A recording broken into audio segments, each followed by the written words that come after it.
ఈ మధ్య కాలంలో తెలుగు రాష్ట్రాల పోలీసులు వరుసగా వార్తల్లోకి ఎక్కుతున్నారు. హెల్మెట్ లేని ప్రయాణాలు, బెదిరింపులు, అక్రమ వసూళ్లు, డిపార్ట్మెంట్ పరికరాల తాకట్లు, ఇలా ఒకటేమిటి అనేక ఘనకార్యాల్లో హాట్ టాపిక్ గా మారుతున్నారు. ప్రజలకు మంచి చెడు చెప్తూ రక్షణగా నిలవాల్సిన పోలీసులే ఇలాంటి పనులకు పాల్పడుతుంటే సాధారణ ప్రజల పరిస్థితి ఏంటి? సాధారణ ప్రజలకు పోలీసులు ఇచ్చే సందేశం ఏంటి అనేది ఇప్పుడు చర్చనీయాంశంగా మారింది. ఈ అంశంపై ప్రజలు ఏమనుకుంటున్నారు? ఉన్నతాధికారులు ఎలా స్పందిస్తున్నారు? న్యాయ నిపుణులు ఏం సూచిస్తున్నారు? Let's watch the story.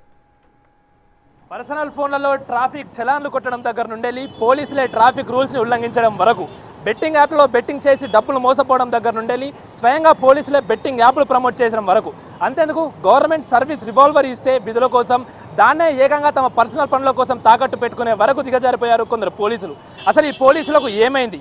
ఇవి కేవలం కొన్ని ఘటనలా, లేకపోతే పూర్తిగా సిస్టమేటిక్ సమస్య? అసలు ఈ కాకీలకు ఏమైంది?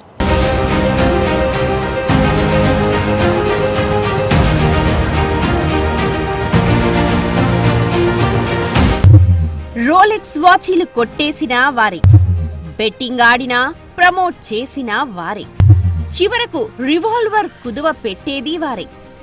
ఈ ఖాకీలకేమైంది?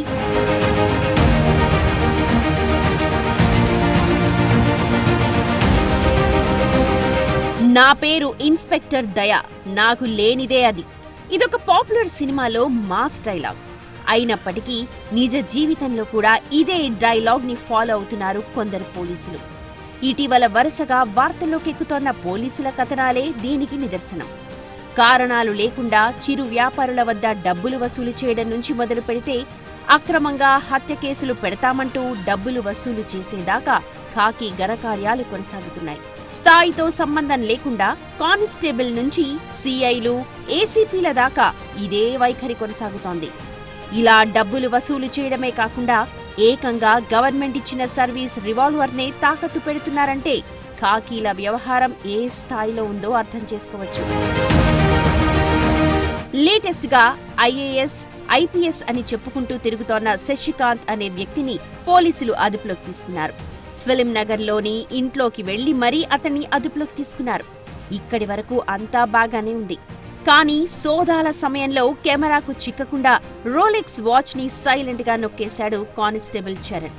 ఆ తరువాత విషయం బయటకి రావడంతో ఆ కుటుంబంతోనే కాంప్రమైజ్ చేసుకున్నాడు.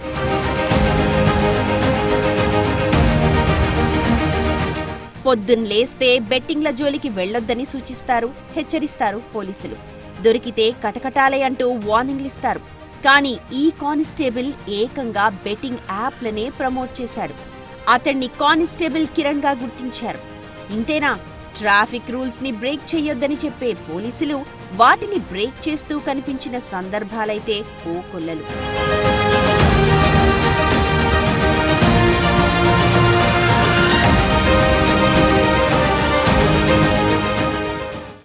ఒకటి కాదు, రెండు కాదు, వరుసగా పోలీసులపై ఇన్ని ఆరోపణలు ఎందుకు వస్తున్నాయి? వచ్చినా కూడా వీరిపై ఎందుకు సరైన చర్యలు తీసుకోవట్లేదు? ఒకవేళ తీసుకున్నా ఎందుకు వీరిలో సరైన మార్పు రావట్లేదు? అసలు ఈ విషయంపై పోలీసు నిపుణులు ఏం చెబుతున్నారు? హానెస్ట్ ఆఫీసర్ల గురించి మేము ట్రైనింగ్ అయినప్పుడు కానీ తర్వాత రోజుల్లో కానీ మాకు ఏం చెప్పేవాళ్ళు అంటే, ఫలానా ఆఫీసర్ హానెస్ట్, ఫలానా పెద్ద లీడర్ని అరెస్ట్ చేశారు, ఫలానా పెద్ద టైగర్ నాగేశ్వరరావు అనేవాడిని అరెస్ట్ చేశారు అని కథలుగా చెప్పుకునేవారు. మాకు పీటీసీ తర్వాత కూడా ఆఫీసర్లు ఎవరైనా మీటింగ్లో కలిస్తే ఆ విధంగా చేయాలి, మీరు ఆ విధంగా ఉండాలి, పేరు శ్రీనారాయణ లాగా చేయాలి, ఇట్లా మాకు చెప్పేవాళ్ళు. అందరూ కూడా హానెస్టీకి, ఎథిక్స్కి, మారల్స్కి మంచి పేరుగా ఉండేది. అది ప్రజలు అట్లే ఉండేవాళ్ళు, దాంతోపాటు కూడా పోలీస్ డిపార్ట్మెంట్లో కూడా అట్లే ఉండేవాళ్ళు. మేమంతా కూడా ఇట్లే ఆదర్శవంతంగా పనిచేసాం. పోను ఏమైపోయిందంటే, పోలీసులు కూడా అంటే సమాజంలో అందరు వ్యక్తుల దగ్గర ఎథిక్స్ మాయమైపోయినాయి, మారల్స్ లేకుండా పోయినాయి. అసలు వ్యక్తిగతంగా అన్ని విధాల మారల్స్, ఎథిక్స్ డౌన్ గ్రేడ్ అవుతూ వస్తున్నాయి. అదేవిధంగా పోలీస్ డిపార్ట్మెంట్లో కూడా ఆ విధంగా వచ్చింది. రికవరీ చేసి ఎవరో డబ్బు పోగొట్టుకున్నారు, సొమ్ము పోగొట్టుకున్నారు అని వస్తే ఆయన సొమ్ము రికవరీ చేసి ఉంటే దాన్ని కోర్టులో డిపాజిట్ చేయాలా, లేకపోతే వాళ్ళని పిలిచి రసీదు ఇచ్చి పంపించాలా. అటువంటిది తీసుకెళ్ళి కుదవబెట్టి తన చెడు వ్యసనాల కోసం వాడుకున్నారంటే మరీ శోచనీయం. ఆ విధంగా తయారైపోయింది. సో ఇది చాలా మచ్చ కలిగించే వ్యవహారం, పోలీసులకి తల వంచుకునే వ్యవహారం. సర్వీస్ వాళ్ళని ఎస్పెషలీ ఎవడో దోచుకున్న సొమ్మును రికవరీ చేస్తే రికవరీ సొమ్మును మిస్యూజ్ చేసిన సందర్భాలు ఉన్నాయి, కానీ ఎక్కడ సర్వీస్ రివాల్వర్ని కుదవబెట్టిన సందర్భాలు లేవు.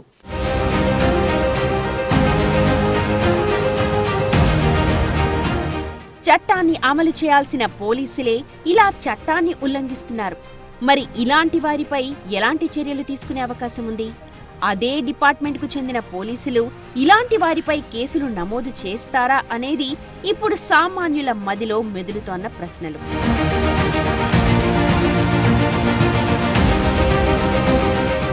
మనము ఒక తప్పు చెయ్యొద్దు అని చెప్పేటోళ్ళం.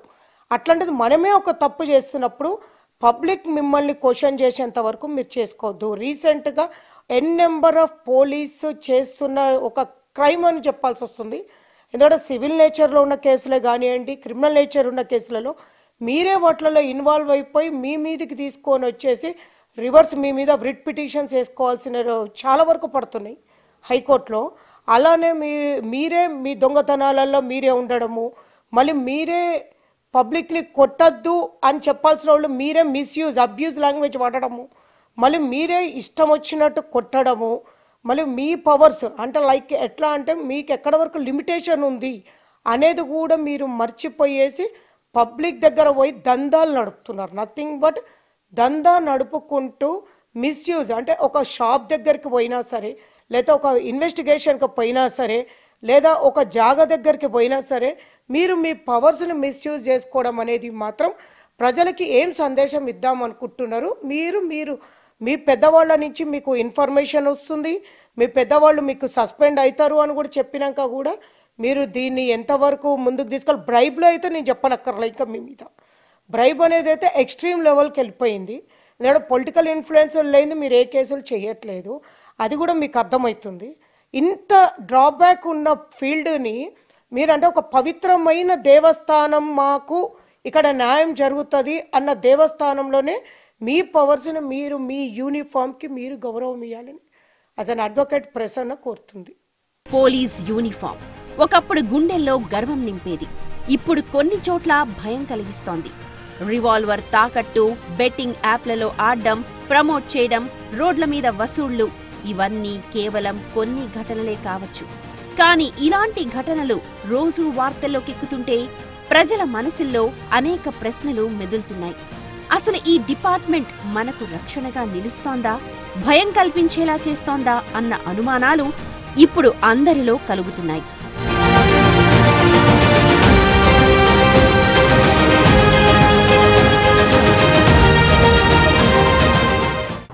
ఎస్, ఎవరో ఒక్కరు తప్పు చేస్తే పూర్తిగా డిపార్ట్మెంట్ పైన మచ్చపడుతుందా అంటే అవును, ఖచ్చితంగా పడుతుంది. ఎవరైనా పోలీస్ అధికారి తప్పు చేస్తే తన వ్యక్తిగత పేరు గురించి ఎక్కడ మాట్లాడరు. పలానా సీఏ ఎలా చేశాడు, పలానా ఎస్ఐ ఎలా చేశాడు అని తన స్థాయి గురించే మాట్లాడుకుంటారు. సో ఇప్పటికైనా డిపార్ట్మెంట్లో మార్పు రావాలి, ప్రజలకు ఉపయోగపడే పాత్ర మాత్రమే పోషించాలంటూ వాడు ప్రజలు కోరుతున్న పరిస్థితి కనిపిస్తుంది. విడుదల సీనుతో అక్రమిక్ టీవీ, హైదరాబాద్.